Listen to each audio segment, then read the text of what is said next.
My second piece is called The Other Man. A few stolen moments with a woman that did not belong to me. He had her heart while I had her sexually periodically. Christmas and Valentine's Day gifts exchanged amongst them. And when we aren't having sex, I get an earful about them. How he doesn't do this and how he doesn't do that, to breaking up with him, to welcoming him back.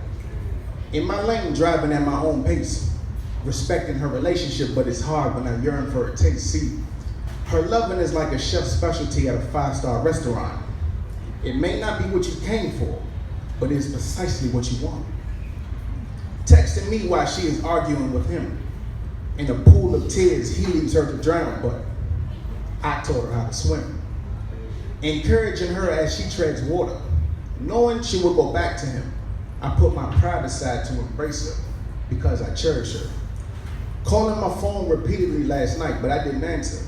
The next morning, via text, I found out that he learned about us. To be continued. That's it.